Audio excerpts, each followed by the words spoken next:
Bueno, ya que estábamos con este tema, ahora que tenemos a China en mente, hay que prestarle más atención al gigante asiático. Y un punto que a primera vista quizás no parece tan importante, pero que tiene su significado, es el cine.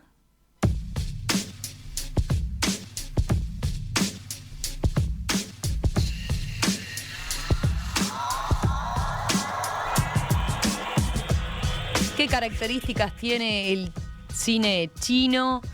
¿Cómo es su relación con Hollywood? Bueno, de eso nos va a hablar Gastón González Napoli en una nueva columna de La Guerra del Streaming. Gastón, buen día, ¿cómo estás? ¿Todo bien? ¿Cómo estás, Romy?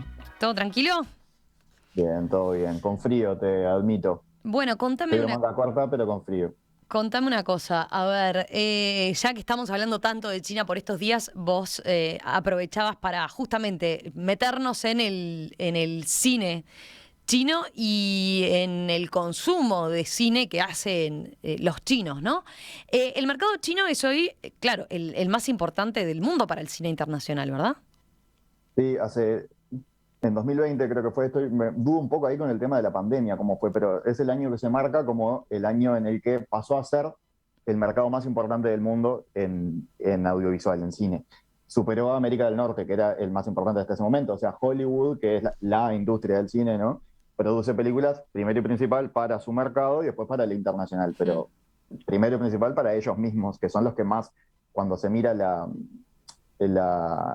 cuánta plata hace una película, ¿no? La taquilla, te separan ellos, doméstico e internacional. Y siempre son como cifras bastante parecidas. O sea, esta película hizo 200 millones doméstico y 250 internacional, ponele, ¿viste? Como que en todo el mundo hace un poquito más de lo que hace ahí. Claro.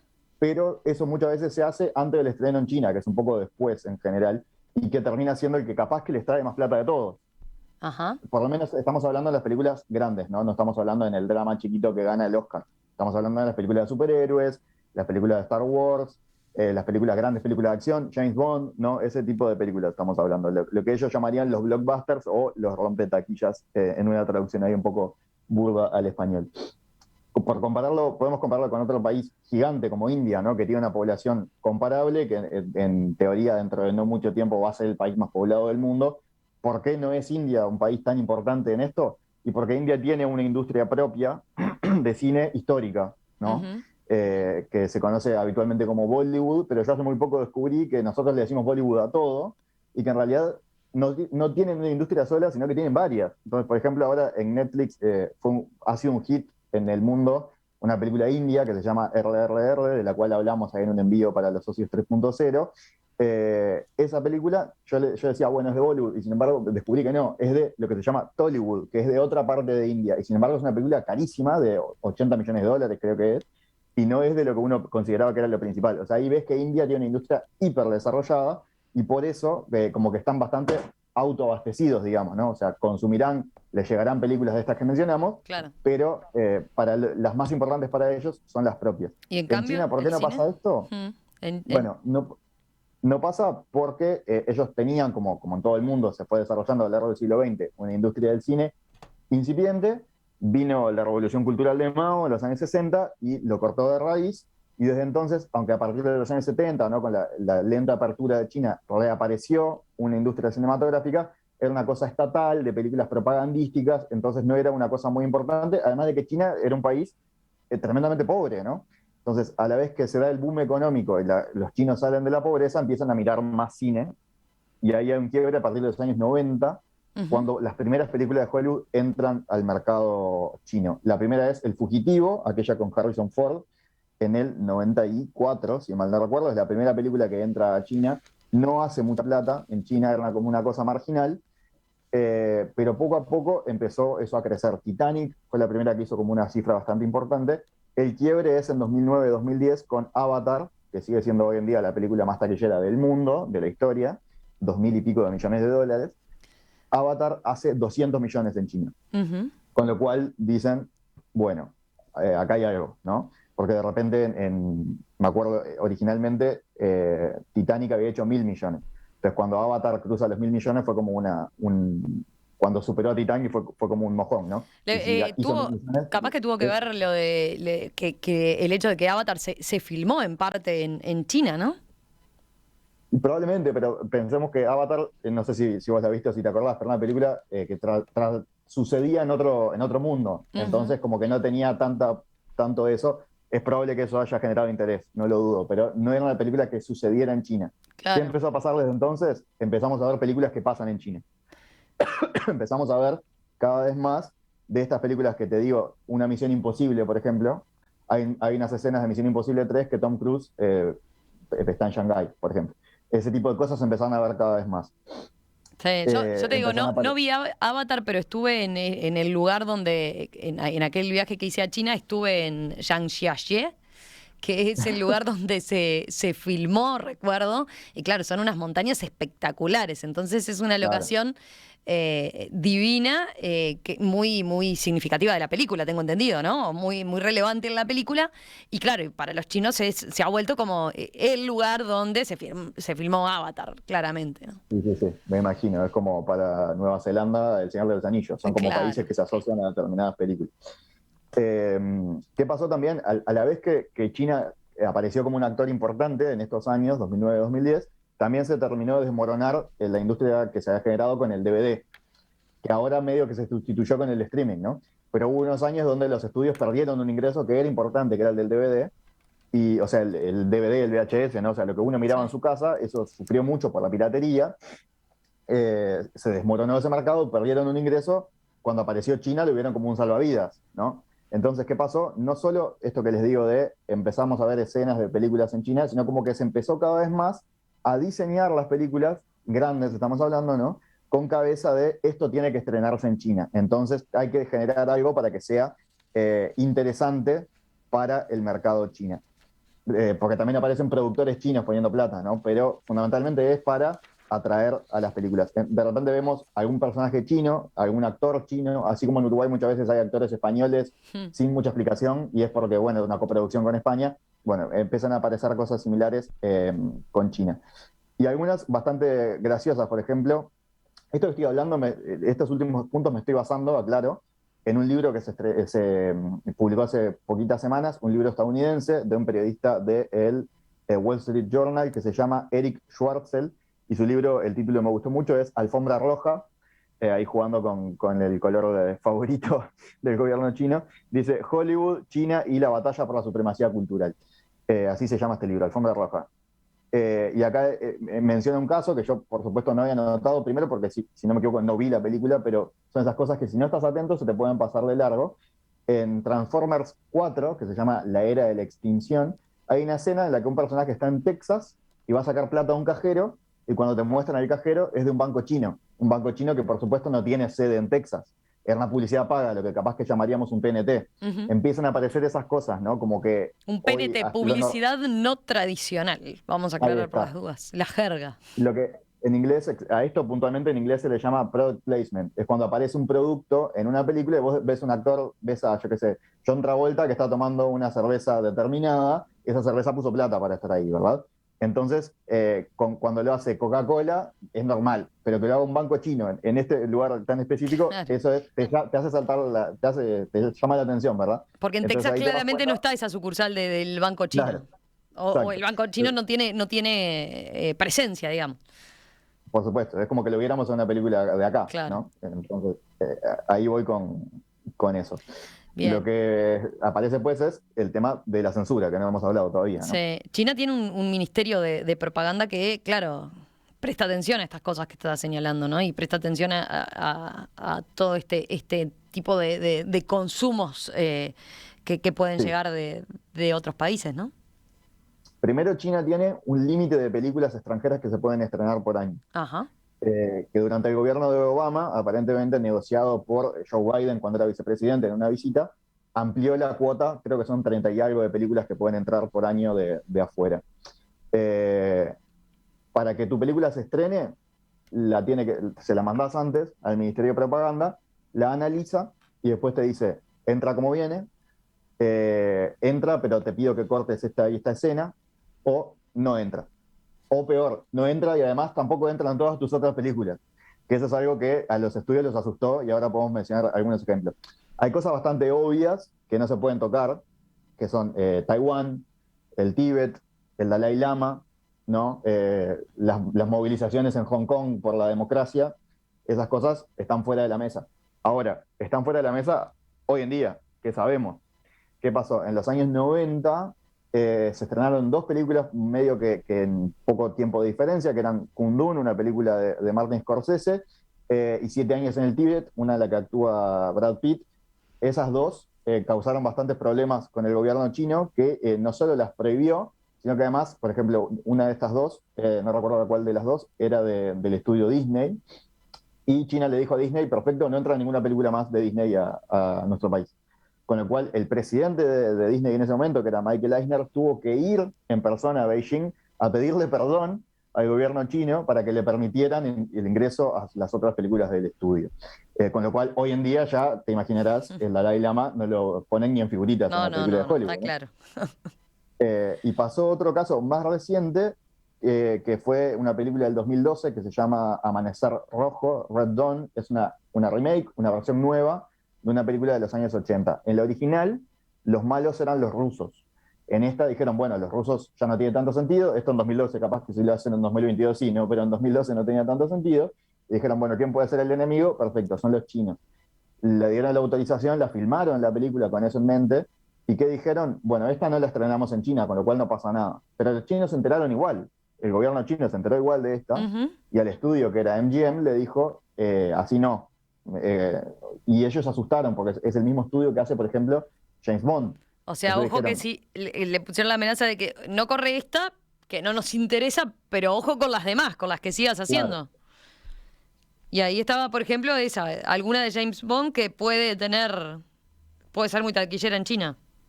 por supuesto, sí, son películas que son tan caras que necesitan hacer mucha plata para empatar. Cuando vos vienen y te dicen, esta James Bond costó $300 millones, estoy diciendo una cifra al aire, no creo que ninguna haya costado tanto, pero por ejemplo, en realidad ustedes que pensar que costó el doble, porque se calcula que el costo de publicidad, trailers, cuando ponen pósters en la calle o ponen publicidad en la tele, todo eso, todo ese gasto en todo el mundo, de repente cuesta 300 millones más.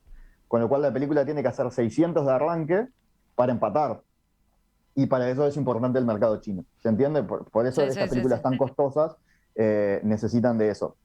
¿Qué pasó en este caso? El susto fue tanto que los tipos gastaron $1 millón más en efectos especiales para sustituir todos los uniformes, todas las referencias, todo lo que fuera a China en esta que estamos hablando, por Corea del Norte, para que el gobierno chino no se enojara y no los castigara con esas O otras. sea que los malos y los enemigos pasó a ser Corea del Norte. Corea del Norte, claro. Habrán vuelto a grabar los diálogos para que no dijeran China, sino que dijeran Corea del Norte, pero además les pintaron por arriba de los uniformes, digamos, la bandera norcoreana o lo que fuera para que no apareciera eso. Y después hay otras cosas a tener en cuenta que son, por ejemplo, muchas veces se pide que se eliminen escenas homosexuales para poder entrar a China. Por eso también estas películas grandes o no tienen referencias a ese tema o aparecen en momentos puntuales que son fáciles de editar, ¿viste? No es que es un personaje importante que tiene una relación lésbica muy importante, sino que es en un momento el personaje dijo, ay sí, porque mi esposa está en mi casa.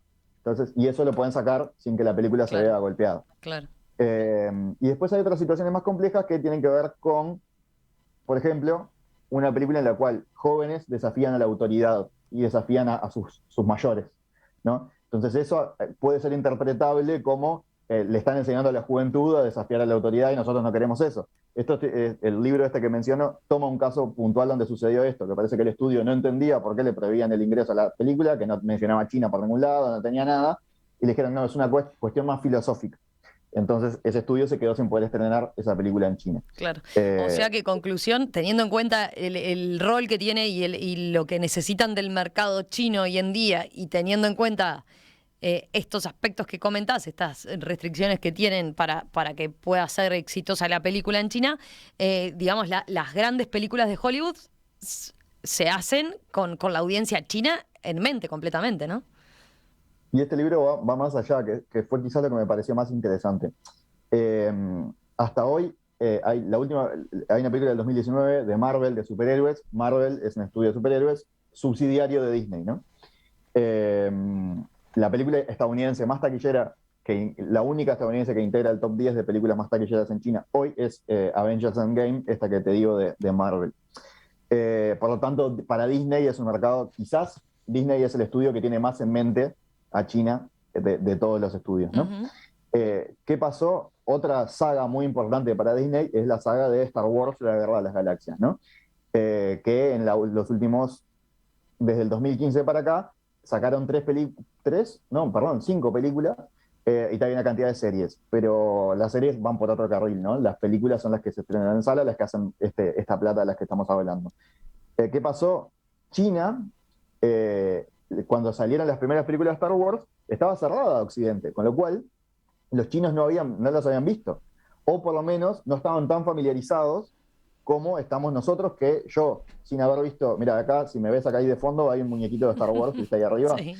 pero yo no era tan fanático. A mí este muñequito es de una serie, en realidad, que me encantó, pero las películas para mí no fueron tan importantes. Yo de niño no las vi, y sin embargo, sabía quién era Darth Vader, sabía, ¿entendés? Son películas, son cosas que para la cultura occidental estamos todos más o menos familiarizados. Aunque no las vimos, aunque no nos importan, si yo te pongo acá un casco negro con una espada de luz, vos decís, este es de Star Wars, ¿entendés? Allá no les pasaba eso, porque no estaban tan familiarizados. Entonces, ¿qué pasó? Vieron estas películas y dijeron, tipo, ¿y estos quiénes son? Sobre todo porque aparecían los personajes viejos, aparecía Harrison Ford, y era como que jugaba con la nostalgia de saber que la audiencia sabía quién era ese Ujú. personaje, ¿no? En China eso no pasaba, no los conocían. Entonces, ¿qué hizo Disney? ¿Se rindió? No. Disney, según el relato que hace este periodista en este libro, abrió escuelas de inglés en China donde enseñan inglés usando a los personajes de Disney de ejemplo. ¿Entendés? Entonces, para que los Mira, niños se familiaricen claro. sin tener que hacerlos ver todas las películas, ¿qué hacen? De repente te dicen, te enseñan a usar Mickey quiere, perdón, en vez de el niño quiere una manzana, como diríamos capaz acá, aprender esa frase, te dicen Mickey Mouse quiere una manzana. Entonces vos decís, bueno, este Mickey Mouse es el personaje, como que lo conoces a través de la educación, ¿se entiende? También usan los personajes de Star Wars para esto, y el libro menciona un caso puntual, que es que cuando se iba a estrenar Toy Story 4, que esto fue, si mal no recuerdo, en 2019, los maestros estaban esas semanas dando clases con la remera de Toy Story 4.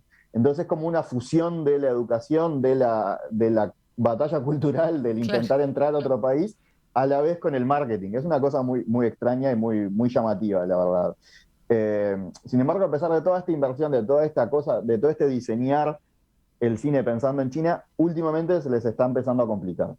A Disney y a Hollywood en general. A Hollywood en general. ¿Por qué? De hecho, bueno, decíamos como las películas de superhéroes son de las más importantes, y de esas las de Marvel son las más importantes quizás, o por lo menos es uno de los estudios principales. Bueno, desde 2020, ninguna de las películas que se ha estrenado de Marvel, que van, no sé si 4 o 5 de post pandemia, eh, ninguna entró al mercado chino todavía. No se sabe exactamente por qué algunas de ellas, pero, por ejemplo, una de ellas, que se llama Eternals, la dirigió una directora china. Y hubo otra que se llama Shang-Chi, que sucede en China, en parte, con personajes que son por lo menos de descendencia china, ¿no? Son estadounidenses, pero de descendencia china. Con lo cual uno dice, bueno, esto claramente será en parte para aspirar a una mayor diversidad cultural y lo que sea, pero en parte tiene que ver, seguro, porque los conocemos, seguro tiene que ver con un interés por entrar a China, ¿verdad? Te pongo una película que sucede en China con protagonista chino, vos decís, bueno, Sí, los chinos claro. la van a querer ir a ver. O sea, ¿Qué pasó? Justo esta directora y este protagonista habían hecho comentarios hace años, no era algo reciente, no fue en la campaña de marketing para estas películas, hace años habían hecho comentarios críticos con el régimen chino, con lo cual le dijeron, perfecto, esta película no entra. Capaz que eso es algo que es, probablemente cuando castearon a estos personajes, a estos actores, no le fueron a revisar el Twitter a ver qué habían dicho el gobierno claro. chino, entonces como que no pueden estar en todo. O capaz que no se les había ocurrido que eso podía parecer como un problema. Y sin embargo apareció. Entonces, estas películas puntuales no han podido entrar por eso. Pero por lo que estuve leyendo, saliendo de este libro, viendo otras cosas que me puse a investigar porque me llamó mucho la atención, me encontré con que en 2018 el gobierno chino, que en los últimos años, por supuesto, venía una serie de aperturas económicas y etcétera, pero también en el último par de años hemos visto que en algunas cosas han apretado un poco algunas tuercas, ¿no? Por ejemplo, en Hong Kong, con la ley, ¿te acordás de aquella ley que tanto discutimos, que causó tanta polémica? Eh, ¿Qué pasó en este caso? En 2018 le dieron más poder a este Ministerio de Propaganda que habíamos mencionado. Entonces ahora está mucho más centralizado, no solo, el, no solo que revisan esto que estábamos diciendo, ¿no? No solo revisan la película a ver qué dice, ¿no? A ver si aparece alguna mención a China o algo así, sino que van más allá. Entonces, por ejemplo, ahora el Estado tiene el poder, acá estoy buscándolo, tiene el poder para guiar y supervisar la producción de cine, las fechas de estreno, dónde se van a pasar las películas, ¿no? Están más atentos a la censura, a coordinar los eventos, ¿no? Como que entraron a una cosa mucho más de control, mucho más cercano de la producción cinematográfica local, que a su vez ha crecido. Y bueno, después también a las coproducciones, a la cooperación internacional y a la importación y exportación de películas. Esto tiene que ver con una sacudida más grande que hizo el gobierno de Xi Jinping de otras cosas, ¿no? O sea, no es lo único que cambiaron, hicieron una serie de cambios, uno de ellos fue esto. No parece coincidencia que desde que pasó eso, ¿no? Que eso fue en 2018, a partir de 2019 fue el último año donde hubo un ingreso más libre, llamémosle, de grandes películas de Hollywood. ¿Y por qué sucede esto? Bueno, no lo sabemos, no lo han explicado así frontalmente, ¿no? Pero uno puede especular con que quizás tiene que ver con, a la vez que la producción cinematográfica china también creció, los chinos están mirando más películas propias, porque ya no hacen películas de propaganda solo, sino que hacen cosas más amplias. Si bien, por supuesto, si lo extranjero está censurado, te imaginarás que lo local también, no van a hacer películas donde se critique al régimen, ni mucho menos. Pero sí que han aparecido películas chinas muy importantes dentro de China, que quizás afuera ni nos enteramos, pero que ahí son las más vistas del año. A la vez que eso empezó a crecer, dijeron, bueno, capaz que tenemos que desarrollar un poco la canilla a las películas de afuera, como para aumentar quizás el orgullo chino, ¿no? Como mirar más lo propio, esa batalla cultural, supremacía cultural que mencionábamos en el título del libro anterior. Por supuesto, esto es especulación, ¿no? No lo tengo claro, pero no parece como una cosa demasiado descabellada. A partir de todo esto, a mí también se me generaban algunas preguntas vinculadas con lo local. O sea, si este vínculo que vamos a tener con China más cercano, o por lo menos que estamos trabajando para tener un vínculo más cercano, significa que capaz estas películas chinas que hoy no llegan, pueden empezar a llegar. No lo sé. Puede ser que se empiecen a estrenar acá. Capaz que dentro de unos años estamos acostumbrados a ver cine chino. ¿Qué tal? Por ejemplo, el cine asiático siempre fue importante, ¿verdad?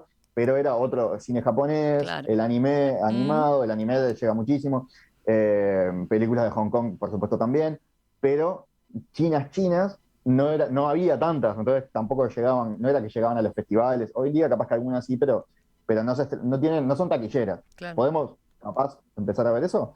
Esa es una una pregunta que me planteo. Y la otra es si así como pasa que una película hecha en Estados Unidos que no era para el mercado chino, que no estaba pensada, que no la iban a mandar, que no se iba a estrenar, igual causó problemas, me pregunto si puede llegar a suceder algo parecido con películas uruguayas, ¿no? Que quizás en alguna película uruguaya se mencione, se trata algún tema así, y que eso genere que el gobierno chino diga, che, esto no me gusta, ¿no?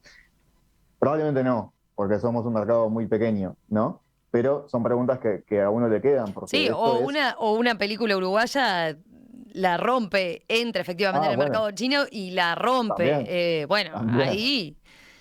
Eso lo quiero ver. A ver. O capaz que empezamos a ver coproducciones y actores chinos que aparecen en películas uruguayas. O sea, en realidad puede suceder cualquier cosa. Es poco probable y quizás sí, pero cuando hablamos de cine no solo hablamos de entretenimiento y no solo hablamos de una industria, porque mueve muchísimo dinero, estamos hablando de 300 millones de dólares, 1.000 millones de dólares, ¿no? No estamos hablando de moneda. Pero también estamos hablando de lo que es. ¿Te acordás que el otro día mencionamos ahí un poquito cuando charlamos con Gaby sobre Stranger Things? Mencionábamos Top Gun, la película esta con Tom Cruise, y hablábamos de cómo el Departamento de Defensa de Estados Unidos tiene una sección encargada de hablar con Hollywood y que, entre otras cosas, revisan los guiones para mostrar que estén a favor de las Fuerzas Armadas de Estados Unidos. No todos, por supuesto, pero si vos querés alquilarle un tanque al gobierno para usarlo en tu película, ellos te dicen, bueno, a cambio de eso quiero que saques esta mención de tal cosa porque no nos hace quedar bien, ¿no? ¿Por qué es eso? Y porque el cine es un arma de propaganda monstruosa. Quizás la mayor arma de propaganda que hemos conocido en la historia de la humanidad, porque principalmente no lo tomamos como un arma de propaganda, Claro. ¿entendés? Y sin embargo lo ves, porque vos ves una película y capaz que no te estás cuestionando que te está mostrando determinada visión del mundo, ¿no? Entonces el cine es muy importante en ese sentido. Eh, de nuevo, considero poco probable que nos llegue una luz de películas chinas, pero quizás suceda. O sea, hasta hace unos años yo hubiera considerado poco probable que nos llegaran telenovelas turcas. Y sin embargo, durante años fueron las más vistas, sacaron del mapa las telenovelas argentinas y brasileras, ¿no? Y quién sabe si no pueden llegar telenovelas chinas, no lo sabemos, o sea, perfectamente puede suceder. Eh, entonces es algo a lo que me parece a mí que hay que estar atento porque es, como te digo, no es solo entretenimiento, en realidad es algo más grande que eso y los chinos lo tienen clarísimo, ¿no? Por algo tienen este ministerio de propaganda tan armado. Gastón, gracias como siempre, interesantísimo entonces esta columna que vinculó todo esto, la actualidad nuestra con lo que es el cine en China, el consumo de cine de los chinos y cómo Hollywood entonces trata ahí de pensar cada vez más y tener todo en cuenta para que no se le escape nada. Entonces, para poder efectivamente ingresar con sus películas taquilleras al mercado chino. Nos reencontramos en unos días. Un abrazo. Chau, chau.